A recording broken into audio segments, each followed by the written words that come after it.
Hey everyone, welcome back to the channel. Today, we are going to spend some quality time diving into one of the most influential books on personal growth out there, Atomic Habits, by James Clear. Now let me ask you something. Have you ever wondered if those tiny, almost insignificant habits, like reading just one extra page a day or skipping that one piece of candy, could actually change your life? It sounds a bit far-fetched, doesn't it? We tend to believe that massive success requires massive, groundbreaking changes.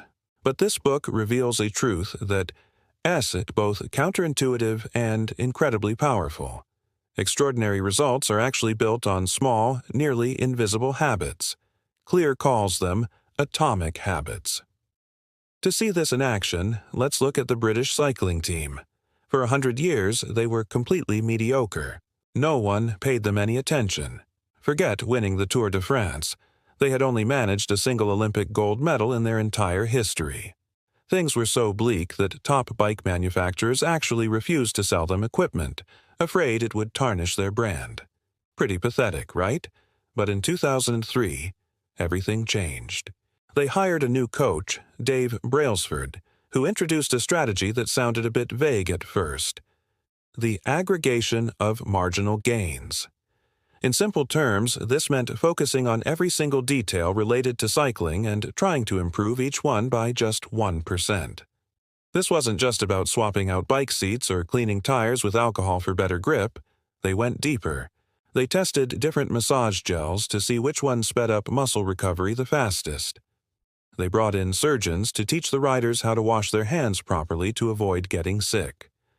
They even painted the inside of the team truck white so they could easily spot any dust that might interfere with the delicate bike mechanics. Each individual improvement was tiny, almost unnoticeable. But the results? They were absolutely staggering. Within just 5 years, at the 2008 Beijing Olympics, British cyclists won a mind-blowing 60% of the gold medals available in track cycling. 4 years later in London, they shattered 9 Olympic records and 7 world records. And after that, they went on to dominate the Tour de France for years. It was nothing short of a sports revolution. That, right there, is the power of atomic habits. A 1% improvement each day might seem trivial. You'd barely even notice it. But what happens after a year? Clear does the math. If you get 1% better every day by the end of the year, you'll be 37 times better than when you started. On the flip side, if you get 1% worse each day, you'll slide down almost to zero. Crazy, isn't it? Habits are like the compound interest of self-improvement. At first, the progress is so small that nobody notices. But over time, the impact becomes explosive. We often overvalue big, defining moments while completely undervaluing the power of small, daily improvements. So why do we do this? Because change feels slow. You go for a run for a month, but you look in the mirror and your body seems the same. You study a new language for one night and you still feel completely clueless.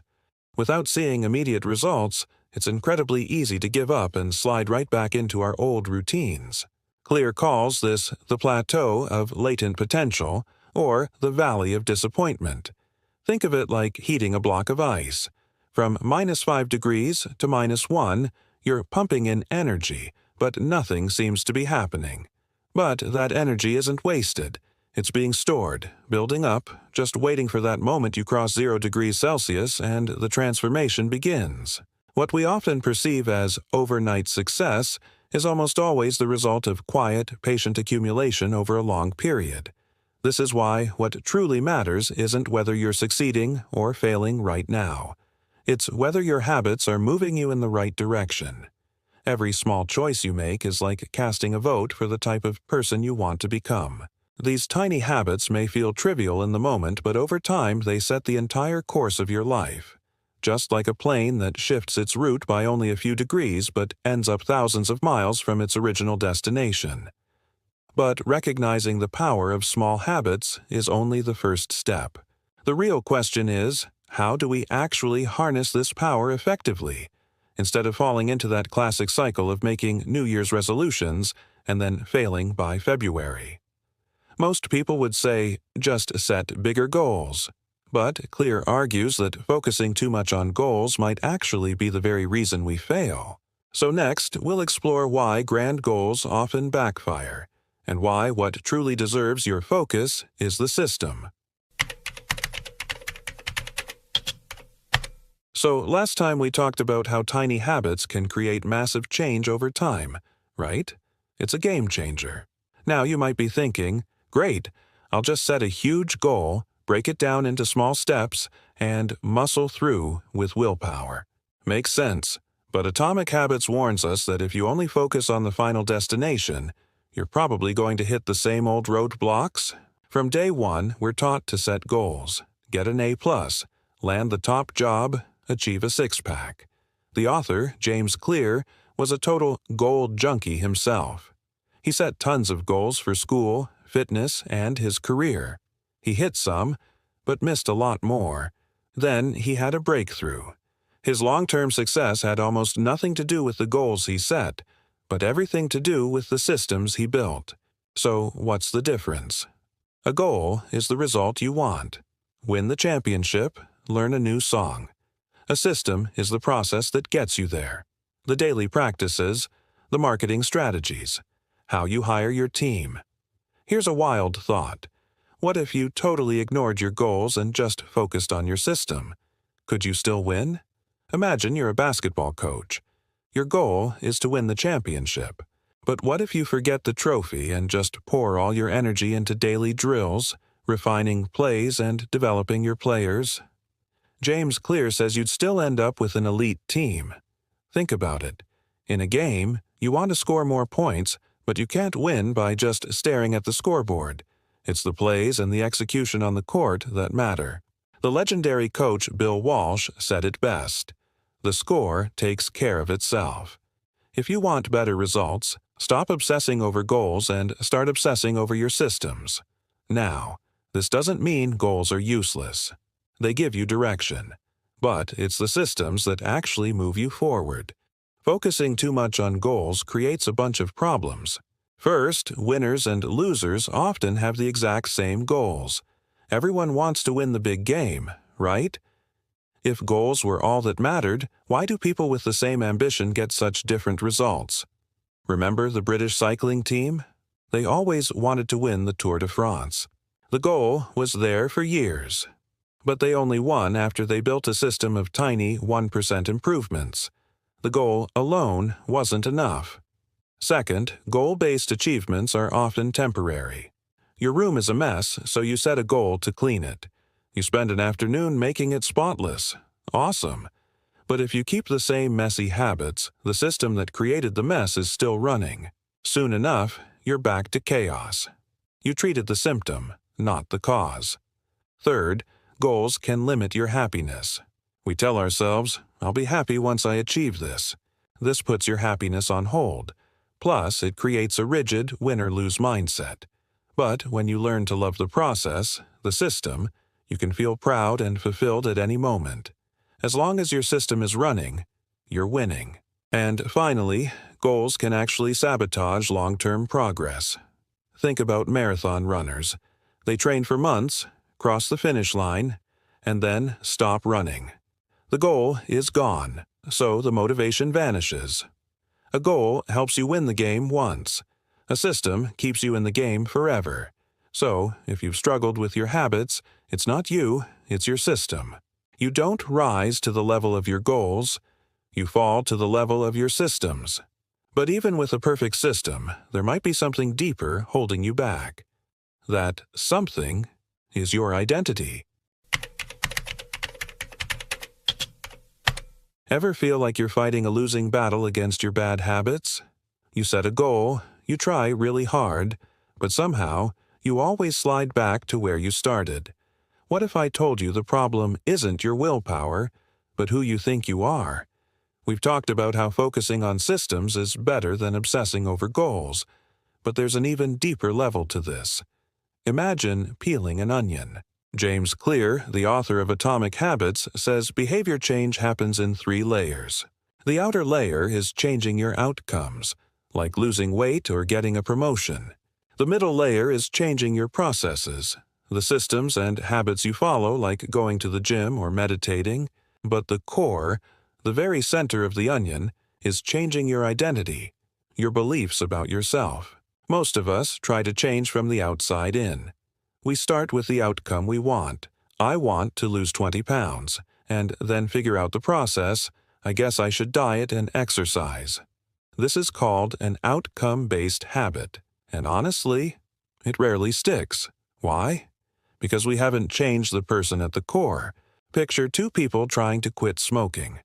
Someone offers them a cigarette. The first person says, "No thanks, I'm trying to quit." See? They still identify as a smoker who's just resisting. But the second person says, "No thanks, I don't smoke." It's a tiny shift in words, but a massive shift in identity. Smoking is no longer part of who they are. That's the incredible power of an identity-based habit. So, the real question isn't, what do I want to achieve? But, who do I want to become? What would a healthy person do? What would a productive person do? What would a writer do? Your identity is like an invisible force that pulls you toward being consistent with your self-image. If your habits clash with who you believe you are, they won't last. You can want to be rich, but if you see yourself as a spender instead of an investor, you'll keep spending. Your old identity acts like an anchor, dragging you back and sabotaging your best efforts. There's a great story in the book about a guy who bit his nails his whole life. He tried everything to quit. Then one day, he did something new. He paid for a professional manicure. His logic was, if I'm paying for nice nails, I won't ruin them. And it worked, but not because of the money. For the first time, he saw his hands looking clean and well kept. He felt proud of them.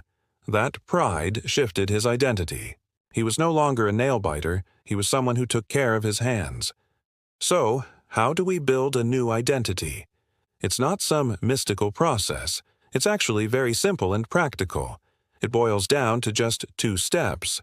First, decide the type of person you want to be. Not what you want to achieve, but who you want to be. A healthy person, a reliable friend, a lifelong learner. Get crystal clear on that vision. Second, prove it to yourself with small wins. Each action you take is like casting a vote for that new identity. Want to be a writer? Write 1 sentence. That's 1 vote for I am a writer. Want to be healthy? Eat 1 piece of fruit. That's a vote for I am a healthy person. A single vote won't change the election overnight, but as the votes pile up, the evidence builds. Your self-image begins to transform, not because you wished for it, but because you proved it to yourself, 1 small action at a time. This is the real magic of habits. They don't just get you better results, they literally help you become a better version of yourself. Your habits are the path to becoming the person you want to be. It's no exaggeration to say that you are the sum of your habits. Now that we understand why identity is our true North Star for change, let's get into the mechanics. How does a habit actually form in our brain? In the next part, we're going to break down the 4 simple steps of any habit and learn how to engineer them to build the life you truly want. So, we've talked about how focusing on systems is way more effective than just chasing huge, far-off goals. But what if I told you there's an even deeper, more powerful layer to changing your life? James Clear, in his book Atomic Habits, argues that beneath your systems lies the ultimate driver of your behavior, your identity. It sounds a bit abstract, I know, but stick with me. Think of behavior change like peeling an onion. There are 3 layers. The outermost layer is changing your outcomes, the results you want, like losing 10 pounds or getting that promotion. Most of our goals live here. The middle layer is changing your process. These are your systems. And habits, like going to the gym 3 times a week or writing a page every day. But the core, the very center of the onion, is changing your identity, your beliefs, your worldview, and who you truly see yourself as. Most of us try to change from the outside in. We set a goal, like I want to lose weight, and then we figure out the actions, like I'll start dieting. This is called an outcome-based habit. The problem: it rarely sticks because we never change that core belief about who we are. Imagine two people trying to quit smoking. Someone offers them a cigarette. The first person says, "No thanks, I'm trying to quit." This sounds good, but what are they really saying? They're saying, "I'm still a smoker, but I'm trying really hard not to be right now." The temptation is always there because their identity hasn't changed. Now, the second person says, "No thanks, I don't smoke." See the difference? It's a tiny shift in language, but it reflects a massive shift in identity. Smoking is simply not part of who they are anymore. That's the power of an identity-based habit. It's change that starts from the inside and works its way out. This reframes the entire question. Instead of asking, "What do I want to achieve?" you should ask, "Who do I want to become?" What would a healthy person do in this situation? What choice would a productive person make right now? Your identity matters so much because we all have this deep, internal drive to be consistent with the person we believe we are. If your new habits clash with your self-image, they won't last. You can want to be wealthy all day long, but if you see yourself as someone who spends money, you'll always find a way to spend it. Your old identity acts like an invisible anchor, constantly sabotaging your new plans and pulling you back to your old self. There's a great story in the book about a man named Brian Clark who had a lifelong nail-biting habit. He tried everything to quit. Nothing worked. Then, one day, he did something different. He asked his wife to book him a professional manicure. His thinking was, if I pay for nice nails, I won't want to ruin them. And it worked. But not because of the money. For the first time, he saw his nails looking clean and strong. He felt proud of them. That pride transformed him. He stopped being a nail-biter and became someone who takes care of his nails. So, how do we build a new identity? It's not some mystical event.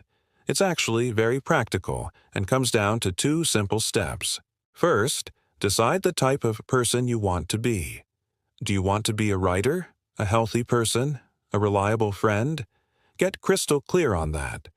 Second, prove it to yourself with small wins. Don't try to write a novel overnight. Just write one sentence. Don't overhaul your entire diet. Just eat one piece of fruit.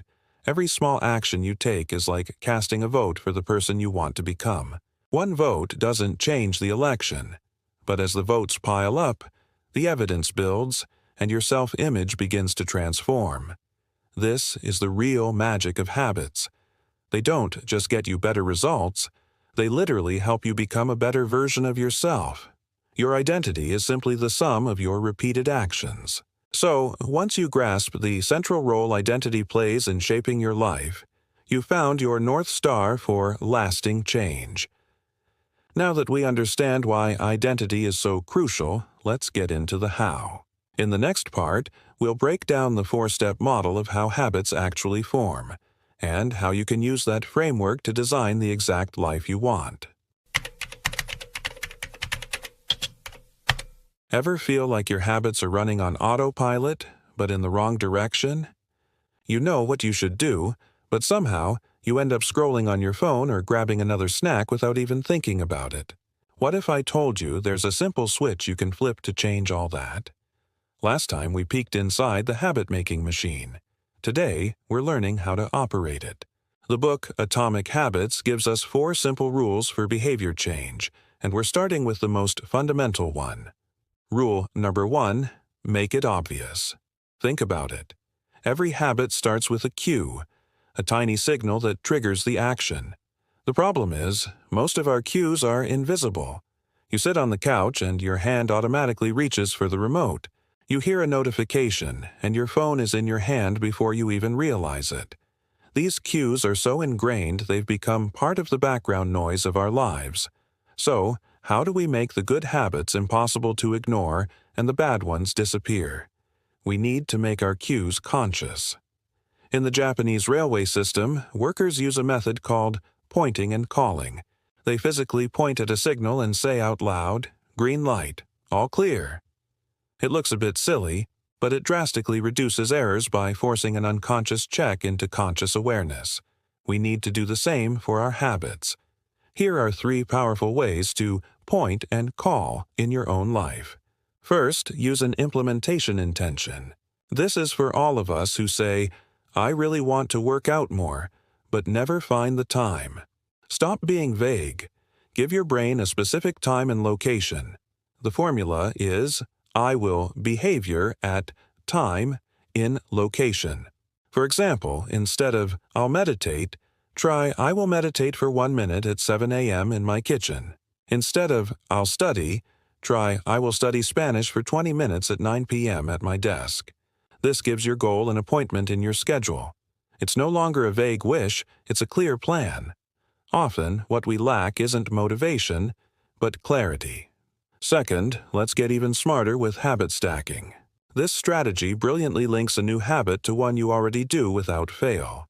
The formula is, after current habit, I will new habit. You already have dozens of stable habits. You make coffee, you brush your teeth, you take off your shoes when you get home. Use them as anchors. For instance, after I pour my morning coffee, I will meditate for 1 minute.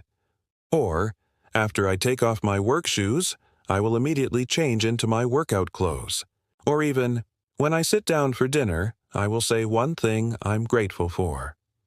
By piggybacking on an existing routine, the new habit gets pulled along for the ride, making it so much easier to stick with.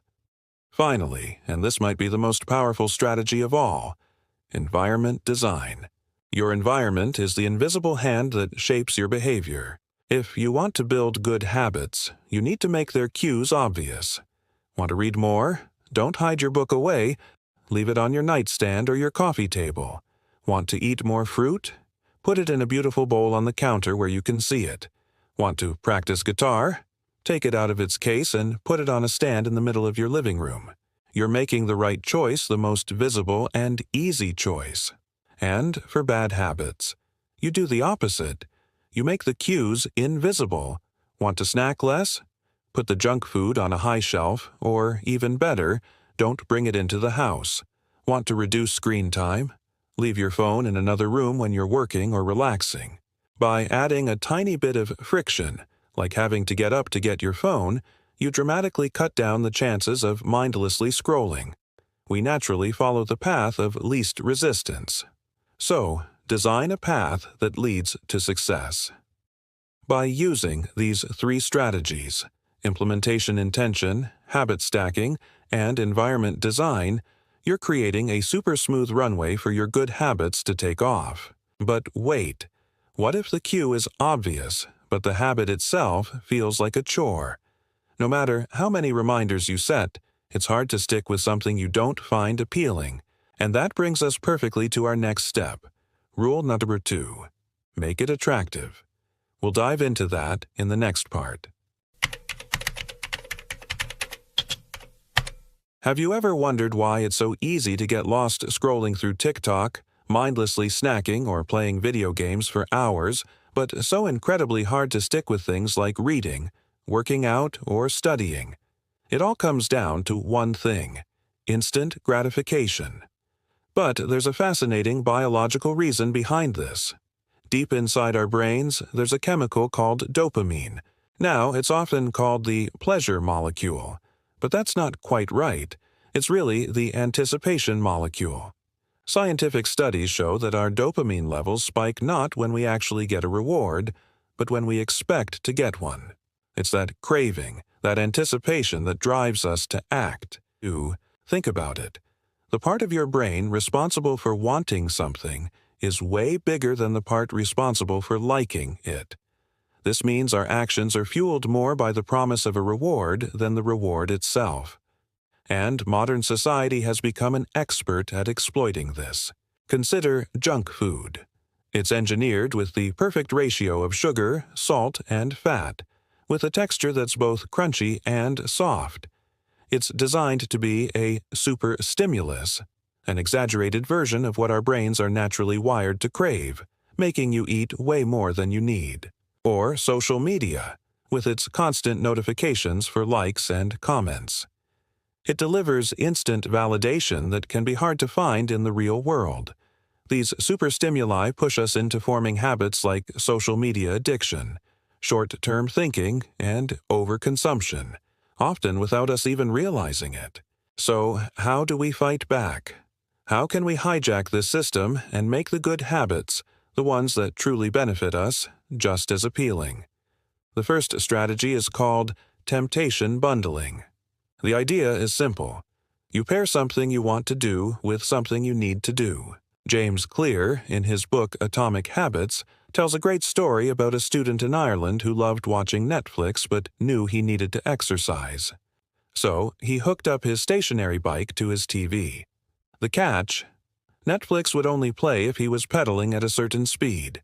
If he slowed down, the show would pause.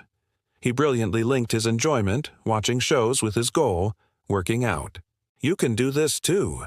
Do you love catching up on celebrity gossip but need to hit the gym? Make a rule. You can only read those magazines or blogs while you're on the treadmill. Do you want a relaxing spa day but have a mountain of emails to get through? Why not do both? Soak your feet while you clear your inbox. This is based on a psychological principle called the Premack principle, using a fun, high-frequency behavior to reinforce a less enjoyable but necessary one. You're basically wrapping a boring habit in a layer of fun. The second strategy is to leverage the power of social norms. Humans are social animals. We have a deep-seated need to belong, to fit in, and to earn the respect of our tribe. This means we naturally imitate the behaviors of those around us. We tend to copy three main groups of people. First, the close ones, our friends and family. Studies have shown that if your best friend becomes overweight, your own chances of gaining weight increase by a staggering 57%. The habits of your partner, your coworkers, even your roommate, all subtly shape who you are. So, if you want to build better habits, surround yourself with people who already have them. Second, we imitate the majority. We are hardwired to follow the group, even when the group is wrong. The famous Asch conformity experiments proved this. People would knowingly give a wrong answer just to align with the crowd. This is why joining a community where your desired behavior is the norm can be a total game changer. When everyone in your circle gets up early, works out, or reads regularly, it becomes so much easier for you to do the same. And third, we copy the influential. We look up to people with status, skill, and a great reputation. When a habit is associated with respect and admiration, it instantly becomes more attractive. Think of the Polgar sisters in chess. Their passion was fueled by the praise and encouragement from their family and the chess community, which motivated them to practice for decades. So, the key to making habits stick is to make them attractive. Make them cooler, more fun, and socially rewarding. Use temptation bundling to add a dose of instant pleasure. Join groups where good habits are the default. When you do this, the appeal of the habit goes through the roof. Now, we've covered how to make the cues for our habits obvious and how to make the habits themselves attractive. But what if the habit just feels too difficult? Too complicated? No matter how much you want it, if it feels like a huge effort, you'll struggle to stick with it. Don't worry. That brings us to our next principle. Make it easy. We'll dive into that in our next part. Hey, have you ever wondered why you can scroll through your phone for hours but feel exhausted just thinking about reading a book for 30 minutes? It's not because you're lazy. It's because your brain is a genius at saving energy. For millions of years, our ancestors had to conserve every bit of energy to survive. This instinct is still hardwired into us today, and it's called the law of least effort. Our brains will always choose the path that requires the least amount of work. Think about it. Every habit you want to build is just a road to a result you desire. But every road has obstacles. Want to get fit? The obstacle is dieting and working out. Want mental clarity? The obstacle is meditating. What we really want is the outcome, not the struggle to get there. The bigger the obstacle, the more friction there is and the less likely we are to follow through. This brings us to the third law of behavior change from James Clear's Atomic Habits. Make it easy. The goal is to reduce the friction so that doing a good habit feels as natural as water flowing downhill. So, how do we do that? First, we design our environment to make good habits effortless. Want to hit the gym more often? Don't pick one across town. Choose the one that's literally on your way home from work, so stopping by feels like no big deal. Want to practice yoga? Leave your mat rolled out on the floor, ready to go. Want to drink more water? Put a water bottle everywhere you spend time. Your desk, your bedside table, the coffee table. Remove every tiny step that stands between you and your goal. It's like what Japanese manufacturers did with lean production. They eliminated every wasted motion, down to a single turn of the wrist to boost efficiency. We can apply that same thinking to our lives. Second, prepare your environment ahead of time. This is a game changer. You're basically doing a favor for your future self. Want to eat a healthy breakfast? The night before, lay out the bowls, chop the ingredients, and set out the spices.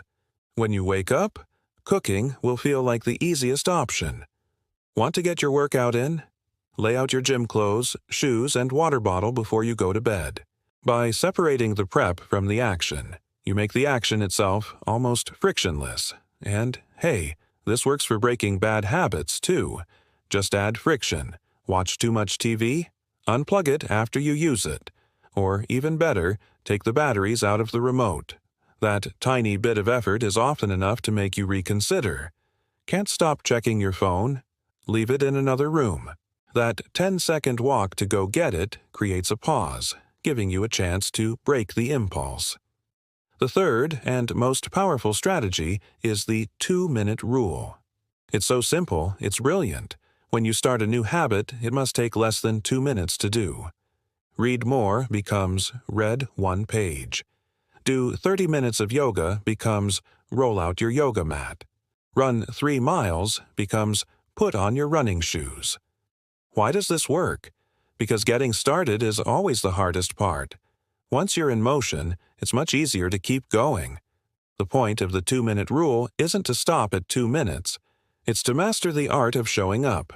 You have to establish the habit before you can improve it. Standardize before you optimize. Each time you read that 1 page or put on your shoes, you're casting a vote for the person you want to become. And soon, those 2 minutes will naturally turn into 10, then 30.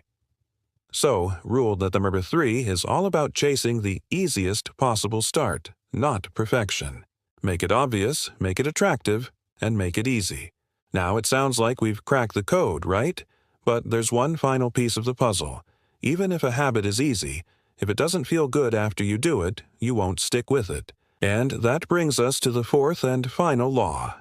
Make it satisfying. We'll dive into that next part. So far, we've walked through the first 3 laws of behavior change. Make the cue obvious, make the habit attractive, and make the action easy. Just by applying these 3, you've already massively boosted your chances of starting a good habit. But to make it truly stick, to make it something you do day after day, year after year, there's one final, crucial piece of the puzzle. It has to feel good. This brings us to the fourth and final law. Make it satisfying. This is the fundamental principle of all behavior change. Think about it. Behaviors that are rewarded get repeated. Behaviors that are punished get avoided. It's that simple. Our brains are hardwired to chase pleasure and run from pain.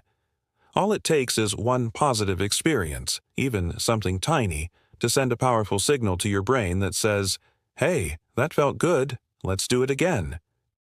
Remember that satisfying feeling of clean, minty breath after brushing your teeth?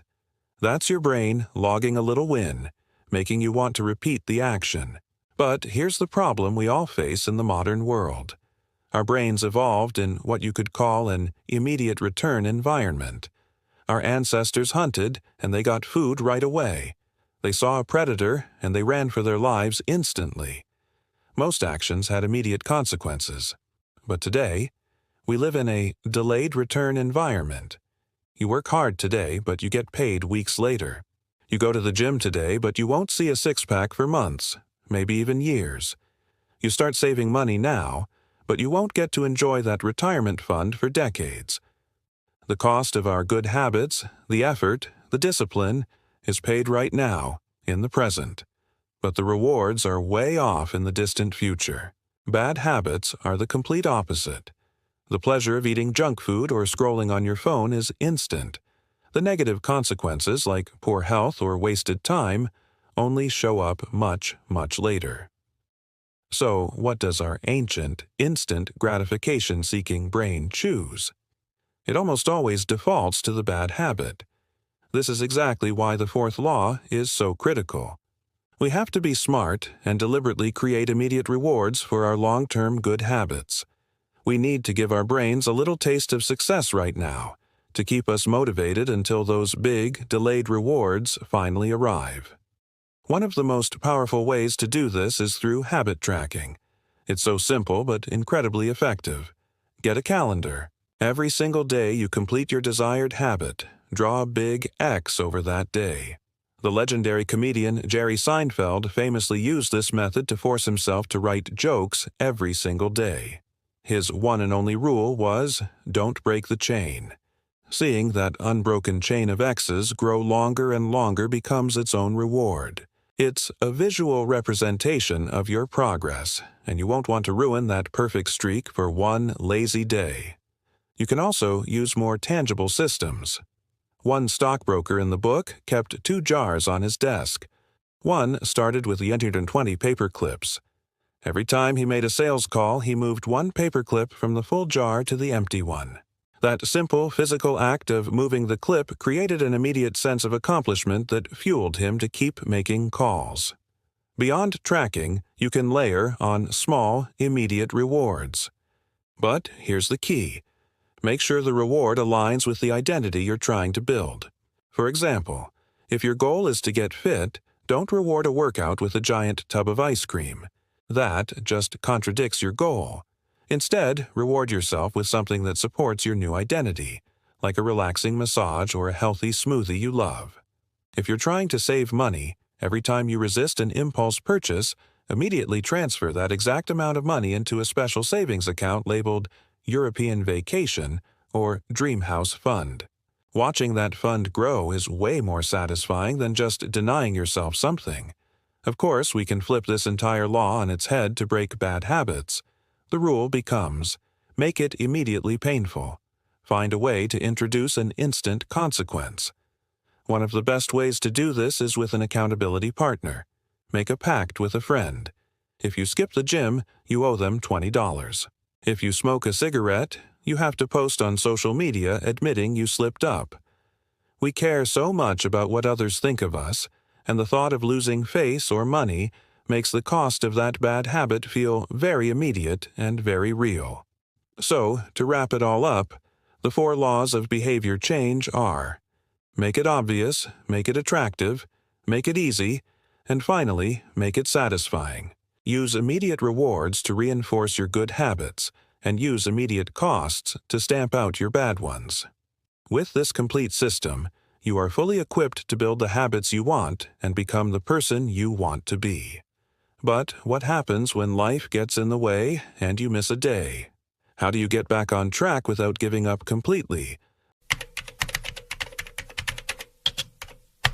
We've covered the first 3 laws, and just last time we talked about rule number 4, making your habits satisfying. We learned how immediate rewards, tracking our progress, and seeing visible results can build powerful motivation. Seeing that streak of X's on your calendar or watching your savings account grow feels amazing, right? But let's be real. Life happens. No matter how disciplined you are, eventually your perfect streak will break. You might get sick, have an urgent work trip, or need to put your family first. And in that moment, what do most of us do? We think, that's it, I failed. All that effort was for nothing. This all-or-nothing mindset is a trap, and it's where so many good habits go to die. So, what should you do when you inevitably slip up? James Clear gives us a simple yet game-changing rule. Never miss twice. That's it. That's the golden rule for saving a habit. Missing once is an accident. It happens to everyone. But never, ever let it happen 2 times in a row. Think about it. You're too exhausted to hit the gym today? Fine, rest up. But tomorrow, you have to go back, even if it's just for a 5-minute jog. You splurged and ate a whole cake yesterday? Okay, don't beat yourself up. But for your very next meal, you get right back to healthy eating. Why is this so critical? Because missing once is an anomaly, but missing twice is the beginning of a new, and usually bad, habit.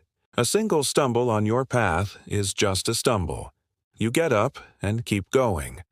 But stumbling twice in a row means you're starting to veer onto a completely different path, the path of quitting. This is what separates successful people from everyone else. Everyone messes up sometimes. The difference is how quickly you get back on track.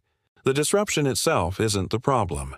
The real danger is not returning to your routine after the disruption. Your ability to recover fast is far more important than maintaining a perfect record. So many of us fall into that all-or-nothing trap. We think we either have to run 5 miles or do nothing at all. But that extreme mindset is the enemy of progress. You have to understand that on your busiest, most tired days, just showing up, even for a little bit, is a huge win. In fact, sometimes the worst workouts are the most important ones. Why? Because they preserve the momentum you've built. They prevent a 0 day and stop you from wiping out your past gains. It's like investing. If you have $100 and gain 50%, you have $150. But from there, it only takes a 33% loss to get you right back to where you started. Sometimes, avoiding a loss is just as valuable as scoring a win. As the great Charlie Munger said, the first rule of compounding is to never interrupt it unnecessarily. Don't let one moment of indulgence erode the progress you've worked so hard for. More important than perfection is consistency. Even when your effort isn't perfect, just doing something reinforces your identity. You're telling yourself, I am a person who doesn't skip my workouts. It's easy to show up when you're feeling motivated. But it's in those moments when you least want to, yet you still show up, that your identity is truly forged. A 5-minute workout on a bad day screams, I am not a quitter. So, the next time one of your good habits gets derailed, remember the golden rule. Never miss twice. Forgive yourself for the slip-up, but get back on track immediately. Done is always better than perfect. Once you master this art of bouncing back, your understanding of habits will be so much stronger. But our journey with Atomic Habits isn't over. We've built a solid foundation, but how do we go from good to great? How do we keep that fire burning for the long haul and continuously improve? That's what we'll explore next. The advanced strategies for staying motivated and optimizing your habits for life. All right, we've journeyed through the 4 laws of behavior change, making habits obvious, attractive, easy, and satisfying. We've even learned the never miss twice rule to get back on track. Now, let's circle back to the core question, the big idea behind Atomic Habits. Can tiny changes really deliver remarkable results? Think about the ancient Greek story of the Sorite's paradox. One single coin won't make you rich. Add another, and you're still not rich. But if you keep adding coins, one by one, eventually that pile transforms into a fortune. Atomic habits are exactly like that. Meditating for 1 minute or reading just 1 page a day won't transform your life overnight. But as you keep stacking these tiny wins, like grains of sand on a scale, you eventually reach a tipping point where the balance of your life shifts. At first, these small changes can feel invisible, almost pointless. You might feel like you're not making any progress. This is what James Clear calls the Valley of Disappointment. It's a plateau where your efforts haven't yet produced visible results. But this is the most critical phase. If you can push through, if you keep casting those small votes for the person you want to become, you will break through. Suddenly, good habits feel natural, temptations fade, and the entire system starts working for you, not against you. The real secret of atomic habits isn't about one single, massive 1% improvement. It's about thousands of them, compounded over time. All those tiny habits build on each other to form a powerful system. Success isn't a finish line you cross once. It's a system you build, a process of continuous refinement. So, if you're struggling to change, remember, the problem probably isn't you, it's your system. And now you have the tools to fix that system. The 4 laws are your user manual for human behavior. When a habit is hard to remember, make it obvious. Lacking motivation? Make it attractive. If it feels too difficult, make it easy. And if you can't stick with it, make it satisfying. Think of these laws as dials you can adjust. Keep an eye out for the bottleneck in your system, and then apply the right law to unblock it. This is how you make good habits easier and bad habits harder. It's a continuous loop of improvement. The key to lasting change is to never stop making those small adjustments. If you keep refining your skills, you can build a great career. If you keep training your body, you can achieve amazing health. If you keep learning and staying curious, you can gain incredible knowledge. If you keep saving and investing, you can build astonishing wealth. Small habits don't just add up, they compound. They multiply over time, just like interest on your money. That is the true, explosive power of atomic habits. I hope this deep dive has not only helped you understand the book, but also inspired you to take action. Always remember, real, lasting change begins with the smallest atomic habit you can start right now, because small changes truly do lead to extraordinary results. Thanks so much for watching. If you found this helpful, please like, subscribe, and share it with someone who might need it. See you next time.